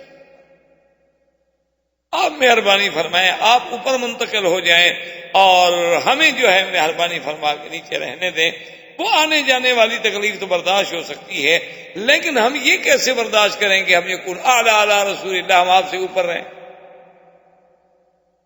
یہ عشق کی بات ہوتی ہے یہ محبت و ادب کی بات اور صحابہ میں جتنی ادب تھا اس کا تو سوچا بھی نہیں جا سکتا. اسی لیے ایک صحابی فرماتے ہیں کہ میں نے ایک شخص سے پوچھا کہ حل انت اکبر ام رسول اللہ کہ بھئی تم بڑے ہو یا حضور. کیا پوچھ لیا جاتا ہے ایک سوال ہوتا ہے عمر میں یعنی آپ عمر میں بڑے ہیں یا حضور صلی اللہ علیہ وسلم پر زیادہ ہے. اب اس میں پوچھنے والے کے دماغ میں یہ قطعاً تصور ہی نہیں ہو سکتا کہ نعوذ باللہ وہ کوئی شان میں تقابل کرائے. کون نبی کے شان کا مقابلہ کرے. وہ جانتا ہے کہ اللہ کے نبی کی شان کا مقابلہ وہ تو صرف یہ پوچھ رہا ہے بے اعتبار سن بے اعتبار عمر کے کہ بھئی تم عمر میں بڑے ہو یا حضور پاک بڑے ہیں. دیکھیں ادب کا تقاضا کتنا پیارا جواب دیتا ہے. اس نے کہا ورسول اللہ اکبر وَأَنَا أَقْدَمُ مِنْهُ مِيلَادًا کہ بڑے تو میرے حضور ہیں لیکن پیدا میں ان سے پہلے ہوا. اندازہ کریں اس شخص نے یہ لفظ بھی گوارا نہیں کیا کہ یہ کہہ دے کہ میں بڑا ہوں. آج تو ادب سے ہم محروم ہو گئے ہیں نا. آج تو لوگ نبی کا نام ایسے لیتے ہیں جیسے کہ وہ اپنے رشتے دار کا نام لے رہے ہیں. اتنی گستاخی اتنی بے ادبی کہ اور عاشقوں کا یہ عالم تھا کہ اگر ہزار بار بشویم دہن بمشک و گلاب ہنوز نام تو گفتن کمال بے ادبیست. مولانا جامی کہتا ہے یا رسول اللہ 1000 دفعہ اگر میں اپنے اس منہ کو عرق کے گلاب سے دھو کے تمہارا نام لوں پھر بھی ڈر لگتا ہے کہیں بے ادبی نہ ہو جائے میری گندی زبان سے نام محمد مصطفیٰ کیسے لوں. یہ عشق کی بات تھی. ورنہ نام تو لیتے تھے صحابہ بھی پڑھتے تھے. یہ مقام عشق تھا یہ مقام ادب تھا، یہ مقام محبت تھا کہ حضور صلی اللہ علیہ وسلم کے اوپر ہم کیسے رہیں بھی، حالانکہ حکم تو حضور کا تھا، آپ نے فرمایا کہ اوپر چلے جاؤ۔ تو حضور صلی اللہ علیہ وسلم نے مسجد نبوی میں یہ سب سے یعنی پہلی مسجد قباء،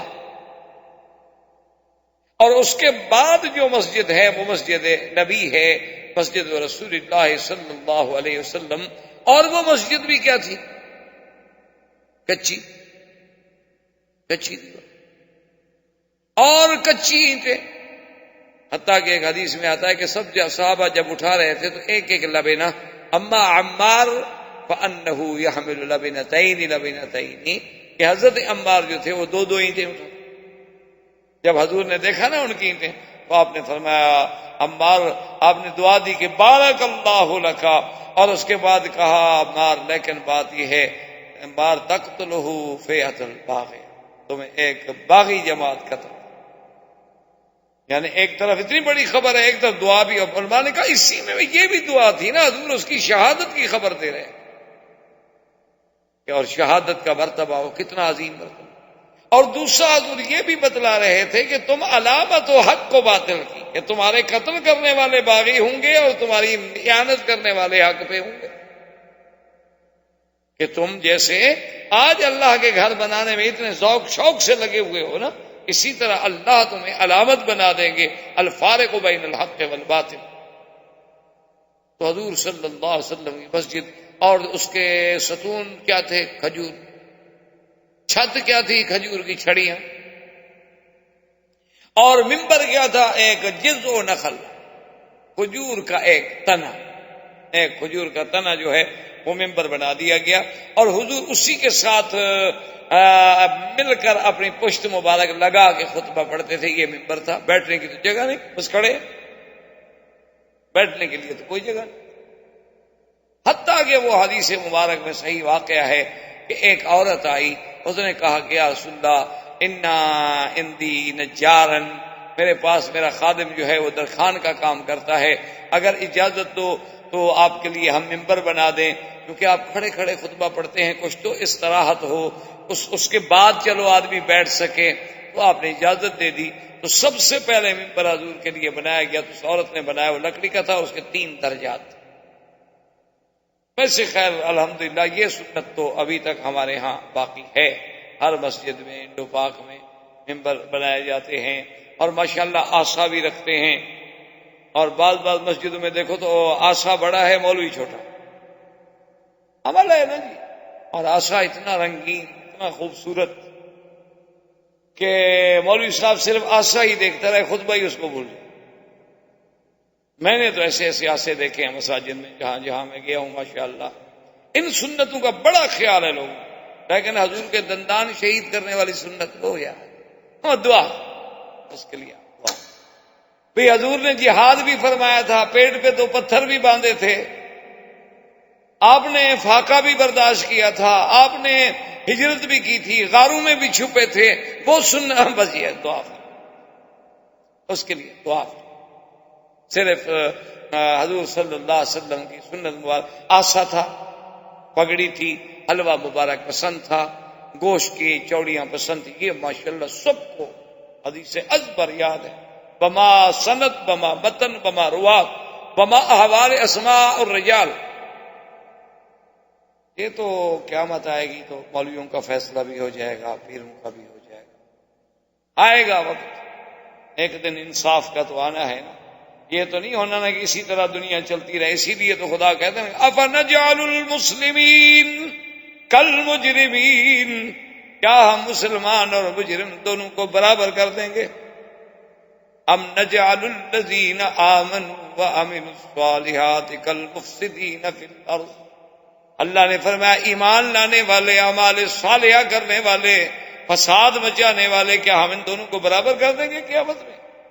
ام نجعل المتقین کالفجار، کہ ہم متقی اور فاجر کو برابر کر دیں گے، حق کے لیے مرنے والوں کو، حق کے لیے قربانیاں دینے والوں کو، اور اللہ کے نبی کے نام پہ دھوکہ دے کے حلوہ کھانے والے قیامت میں کو برابر ہو جائے گا؟ بات ہے، یہ اللہ کا عدل ہے، وہاں تو انصاف ہوگا۔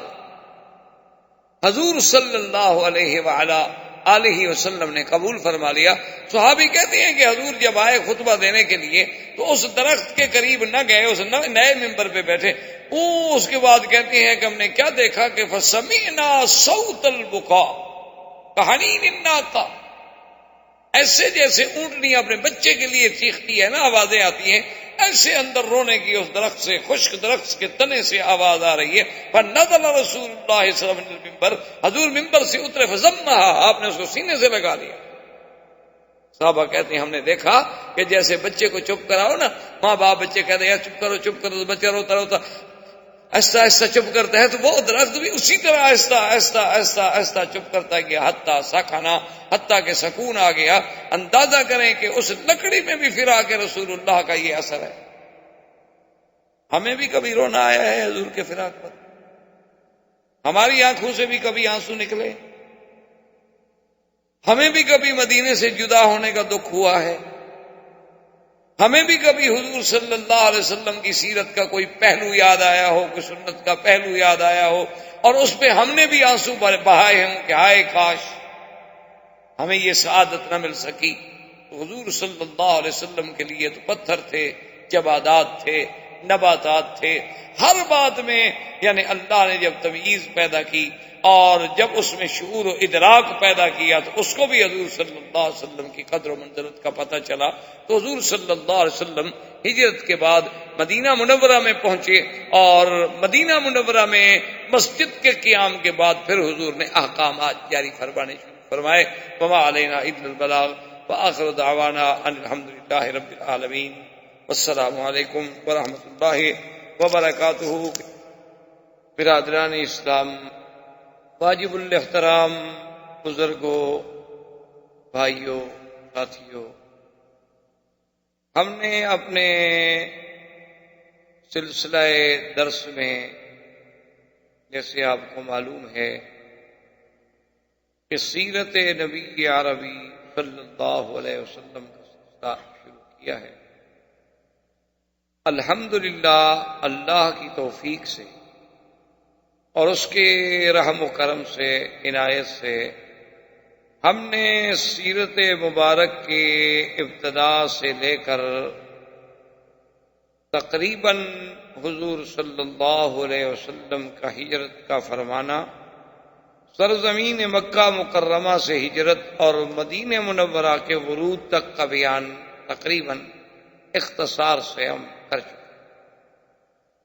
سرکار دو عالم صلی اللہ علیہ وسلم جب مدینہ منورہ میں پہنچ گئے تو میرے مدنی کی زندگی، مدنی زندگی، اسلام کی رفعت، سر بلندی، اسلام کی عظمت، تکمیل، یعنی جس دین کی ابتدا مکے سے ہوئی تھی اس کی تکمیل مدینہ میں۔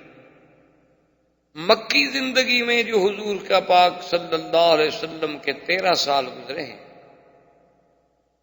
اس 13 سالہ دور میں کوئی احکام، کوئی شریعت کے بارے میں اوامر، نواہی، احکام، حدود یا آسان مسائل سمجھ لیں، نماز، روزہ، حج، زکوٰۃ، یہ کوئی حکم نہیں اترا۔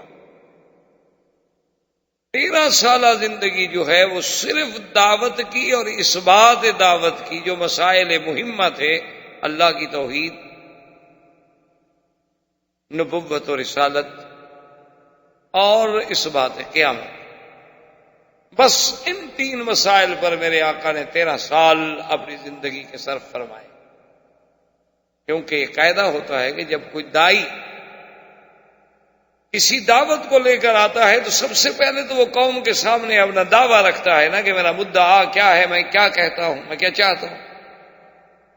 اور پھر لازمی بات ہے کہ جب کوئی دعوت آتی ہے تو اس کی موافقت بھی ہوتی ہے، مخالفت بھی ہوتی ہے، پھر ان مخالفت کا دلائل کے ساتھ رد کیا جاتا ہے۔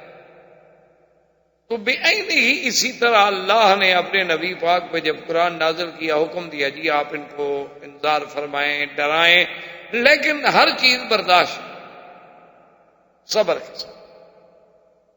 اور آج بھی کسی ملک میں، کسی دنیا کے اسلامی ملکوں میں، یاد رکھیں، کوئی تحریک، کوئی جماعت، کوئی نظم کبھی کامیاب نہیں ہو سکتا جب تک کہ وہ پھر اسی منہاج نبوت پر حضور صلی اللہ علیہ وسلم کے طریقے کے مطابق نہ چلے۔ اسلام کا اصول ہے، اسلام کا انقلاب کوئی انقلاب فرانس نہیں ہے، اسلام کا انقلاب کوئی انقلاب روس نہیں ہے، اسلام کا انقلاب کوئی جزوی انقلاب نہیں ہے کہ چلو معاشی مسئلے میں ایک انقلاب برپا کر دیا بس، اس کے بعد تو ان کے پلے میں کچھ نہیں۔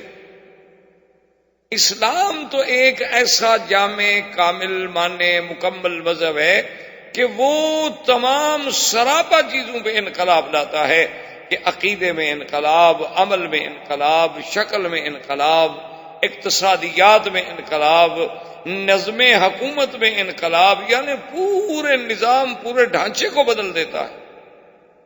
یہ نہیں ہوتا کہ آدھا اس کو بھی چلنے دو، آدھا اس کو بھی چلنے دو، نہ، اسلام ایک کامل چیز۔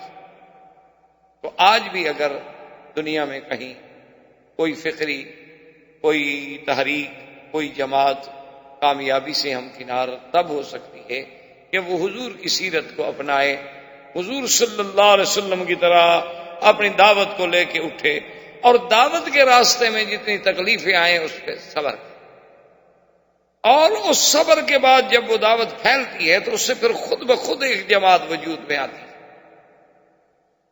جیسے کہ کسی نے کہا تھا نا کہ میں اکیلا چلا تھا جانب منزل، مگر لوگ یوں ملتے گئے اور کارواں بنتا گیا۔ اب میرے مدنی پاک بھی تو اکیلے تھے، یعنی زمانے ہجرت پہ نظر ڈالیں تو حضور کے ساتھ تو ماسوائے سیدنا ابو بکر کے اور آدمی نہیں، تیسرا تو راستہ دکھانے والا ہے۔ یعنی اندازہ کریں کہ ایک اللہ کا نبی ہے اور ایک صدیق ہے، اور مکہ سے مدینہ منورہ اور حبشہ دونوں کو ملا کے بھی 83 آدمی، یہ کل سرمایہ ہے رسول کہ 83 افراد کی ایک جماعت کو لے کے آپ مدینے پہنچے ہیں۔ لیکن وہ 83 کے 83 افراد جو تھے وہ کندن تھے،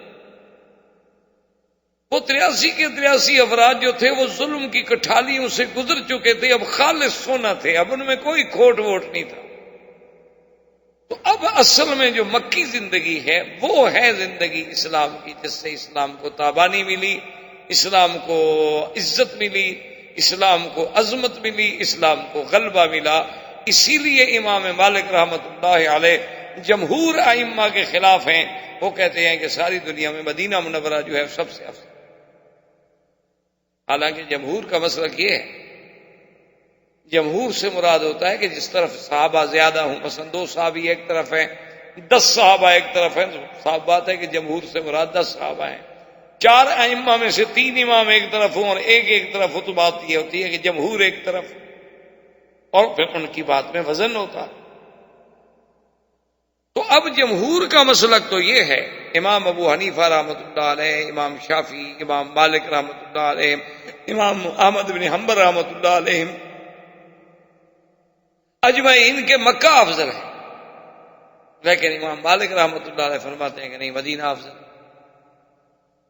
اس کی وجہ کیا تھی؟ وہ کہتے ہیں کہ تمام دنیا کے شہر جو ہیں وہ تلوار سے قابو آتے ہیں، تلوار سے فتح ہوتے ہیں، ایک مدینہ ہے جو صرف اسلام سے فتح۔ تو اب سیدنا محمد رسول اللہ صلی اللہ علیہ وسلم جب مدینے میں تشریف لے گئے تو جس جگہ پر آپ کی اونٹنی مبارک بیٹھی تھی وہ ایک خالی چٹکل سی جگہ تھی، میدان تھی۔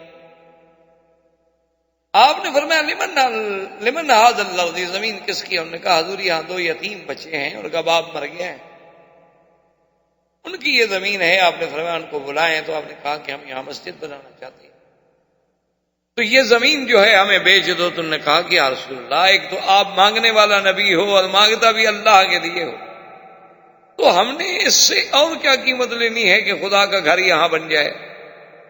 حضور نے فرمایا کہ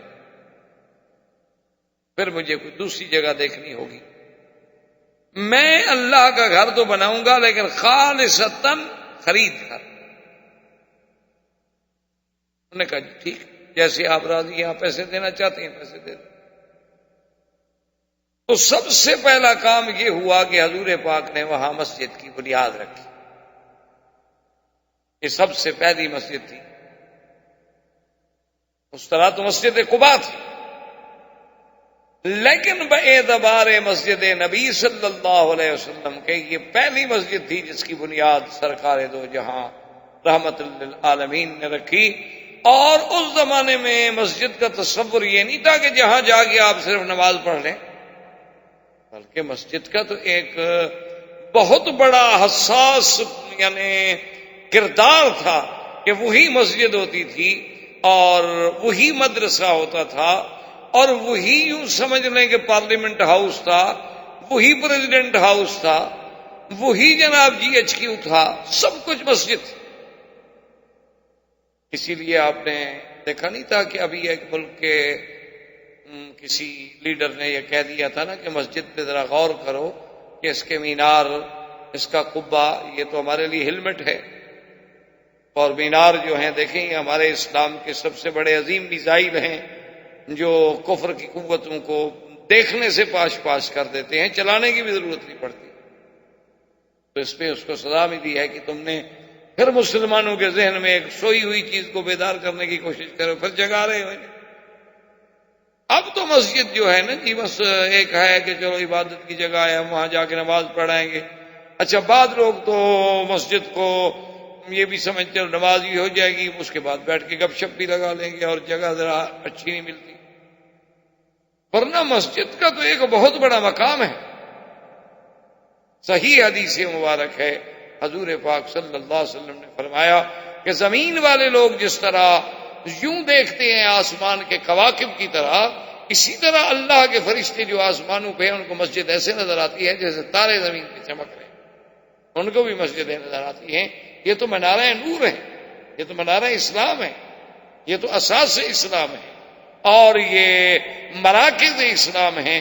سب سے پہلے حضور نے مسجد کی بنیاد رکھی اور اس میں پہلا مدرسہ قائم ہوا جس کو مقام صفہ پر اصحاب صفہ، جو وہ لوگ تھے مہاجرین جن کا کوئی کسی قسم کا ذریعہ ماوا ملجا ٹھکانے کا کوئی سبب ہی نہیں، سب سے پہلا کام یہ ہوا کہ اللہ کی مسجد میں مدرسہ قائم کیا۔ اسی لیے آج تک اہل حق کے جو علماء ہیں ان کا وہی تصور ہے۔ آپ نے دیکھا ہوگا لوگ انہیں اب بھی پاگل سمجھتے ہیں کہ دیکھو جی یہ مولوی ہیں، اتنا دنیا ترقی کر گئی اور ابھی تک یہ وہی بیٹھ کے گھر میں بخاری شریف اور مشکوٰۃ شریف اور لوگوں کو قافیہ نحو پڑھا رہے ہیں۔ لیکن یہ کتنے بیچارے کم عقل لوگ ہیں مولوی، اب بھی دیکھو وہی مسجدوں میں پڑے ہوئے ہیں، وہی مسجد کا مصلی، وہی مسجد کا مینار، وہی مسجد کا حجرہ۔ حالانکہ اصل وجہ کیا ہے کہ ان کے سامنے سیرت رسول عربی نہیں۔ جن کے سامنے سیرت رسول عربی ہوتی ہے وہ سمجھتے ہیں کہ اللہ کے نبی کے جو وارث ہیں العلماء ورثۃ الانبیاء، تو یہ تو پھر اسی جائیداد کو لے کے چلیں گے نا جو حضور سے ہمیں ملی ہے۔ حضور سے ہمیں کالج تو ملا نہیں، ورنہ ہم بھی کالج لے کے چلتے۔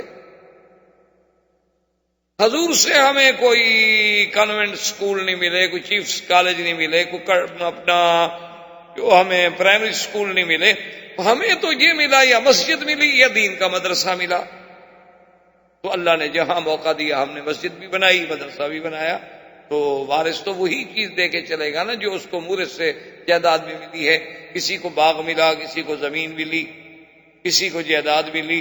اب جن لوگوں کے مقدر میں ہے ہی مسجد و مدرسہ تو اور کیا جائیداد لے کے غریب آگے جائیں؟ آپ ان کو برا کہیں، آپ ان کو دقیانوسی کہیں، آپ ان کو پرانے خیالات کا آدمی کہیں، آپ کی جو مرضی ہے، لیکن ان کے پلے میں تو یہی میراث ہے۔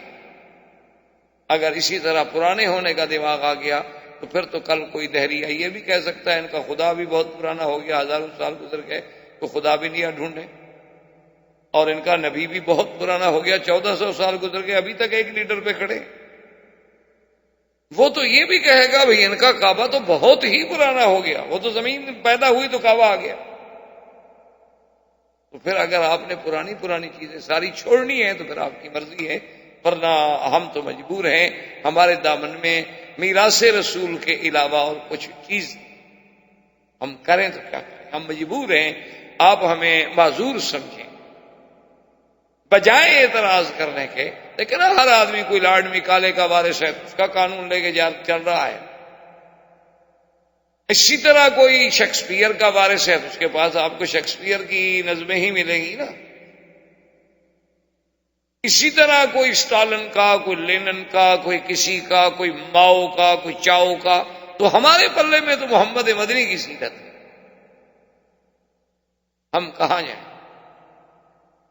ہم یہ دیکھتے ہیں کہ مدینے پہنچنے کے بعد سب سے پہلے حضور نے مسجد بنائی، مدرسہ جاری کیا، اور اس کے بعد فرمایا کہ انصار و مہاجرین کو بلائیں.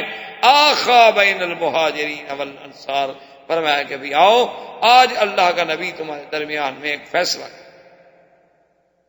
انصار حاضر ہو گئے، انہوں نے کہا جی ہاں. آپ نے فرمایا دیکھو یہ میرے آنے والے مہاجرین جو ہیں یہ لٹ پٹ کے آئے ہیں، اخرجوا من دیارہم واموالہم، ان کو تو ان کے مال بھی چھین لیے گئے، اور حویلیاں، گھر، دیار، بچے، سب کچھ، یہ تو لٹ پٹ کے 3 کپڑوں میں آئے. لیکن اللہ نے آپ لوگوں کو تو گھر دیا ہے. آپ جو ہیں گھر والے ہیں، یہ آپ کے مہمان ہیں اور آپ کے بھائی ہیں، ایمان والے ہیں، اور سب کچھ چھوڑ کے یہ اسلام کے لیے، مدنی سرکار کی محبت کے لیے یہاں آئے ہیں. تو میں یہ چاہتا ہوں کہ ایک انصاری اور ایک مہاجر، ان کو ہم آپس میں بھائی بھائی بنا دیں. انصار نے کہا آمنا یا رسول اللہ، بالکل ہم تو حاضر ہیں. نے کہا یا رسول اللہ بالکل آپ کا حکم ہے، بالکل ہم بالکل بقلبنا قلوبنا، ہم اپنے دل سے راضی ہیں. اب حضور نے اس کو کہتے ہیں مواخات، یعنی آپ نے مہاجر و انصار کے درمیان میں مواخات قائم کی. ایمان سے کہیں کیا اس میں درس نہیں تھا کہ ہم آج تک بھی مہاجر مہاجر ہے اور انصار انصار ہے؟ ہمارے درمیان میں یہ جو دیواریں کھڑی ہیں کیوں ہیں؟ ورنہ اللہ کے نبی تو اللہ سے بھی دعا مانگ سکتے تھے نا کہ مہاجروں کے پاس کچھ نہیں ہے، میرا اللہ کو آسمان سے بھیج دو. تو کیا مشکل تھی؟ اب اگر اس سرزمین سے پیٹرول نکل سکتا ہے، سونا نکل سکتا ہے، اور بڑی بڑی معدنیات نکل سکتی ہیں، اب اس ملک کی ریت کو بھی اللہ نے قیمتی بنا دیا ہے، تو کیا اللہ اپنے نبی کے لیے نہیں دے سکتے؟ لیکن امت کو تعلیم دینی تھی کہ ہمارا سب سے بڑا رشتہ جو ہے وہ ایمان کا رشتہ ہے. جب وہ ایمان کا رشتہ ٹوٹ جائے گا تو پھر مہاجر مہاجر ہوگا، انصار انصار. جب وہ ایمان کا رشتہ ٹوٹ جائے گا تو پھر کوئی ہندوستانی ہوگا، کوئی پاکستانی ہوگا، کوئی افغان ہوگا، کوئی سید ہوگا، کوئی پشتون ہوگا، کوئی سندھی ہوگا، کوئی تاجک ہوگا، کوئی ازبک ہوگا، کوئی پشتو بولنے والا، کوئی اردو بولنے والا. پھر یہ سارے جھگڑے پیدا ہو جائیں گے. اللہ کے نبی نے سب سے پہلی بنیاد یہ رکھی کہ اس تفریق کو مٹا ڈالو، ان کو بھائی بناؤ. اسی لیے حدیث مبارک میں ہے کہ ایک دفعہ مدینہ منورہ کی زندگی میں اوس و خزرج بڑے قبیلے تھے جو انصار میں تھے، پھر انصار کے سب الحمدللہ اسلام میں آ گئے. یہ بہت بڑے قبیلے تھے، ان کی آپس میں کچھ جھگڑا ہو گیا. تو ایک اوس والے نے پکارا اپنے قبیلے کو، خزرج والے نے پکارا اپنے قبیلے کو. پرانے دور میں تو یہی تھی نا، ہر آدمی اپنی قوم کو پکارتا تھا. تو وہ دونوں جناب تلواریں لے کے نکل آئے. حضور صلی اللہ علیہ وسلم کو جب پتہ چلا تو حضور گئے، آپ نے فرمایا ما بال فیکم الجاہلیہ، کہ اللہ کا نبی تمہارے اندر موجود ہے اور تم ابھی تک قومیت کے نعرے لگا رہے ہو. دعوہا انہا منتنۃ، چھوڑ دو ان قومیت کے نعروں کو، یہ تو بدبودار نعرے ہوتے. کہیں لسانیت کا جھگڑا، یہ کون ہے جی اردو سپیکنگ ہے، یہ کون ہے جی بنگلہ سپیکنگ، یہ کون ہے جی یہ جناب مالاباری ہے، یہ کون ہے جی یہ کیرالہ کا ہے. لسانیات پہ جھگڑا، قومیتوں پہ جھگڑا، رنگ پہ جھگڑا. وجہ کیا ہے کہ وہ اسلام کی قوت جو تھی وہ کمزور ہوگی. اب یہ دیکھیں اسلام کا تقاضا کہ حضور نے بھائی بھائی بنا دیا، سب بھائی بن گئے. اچھا ایک روایت میں خدا کی شان ہے کہ سیدنا علی بچ گئے. سیدنا علی رضی اللہ تعالی عنہ نے کہا کہ یا رسول اللہ آپ نے مجھے تو کسی انصاری کا بھائی نہیں بنایا. اب فرمایا اما ترضا، تم اس بات پہ راضی نہیں کہ تو میرا بھائی بن جا، میں تیرا بھائی بن جاتا. تو حضرت علی بڑے خوش ہوئے، نے کہا یا رسول اللہ اس سے بڑی بھی کوئی سعادت ہو سکتی ہے کہ مجھے اللہ کا نبی اپنا بھائی بنا لے.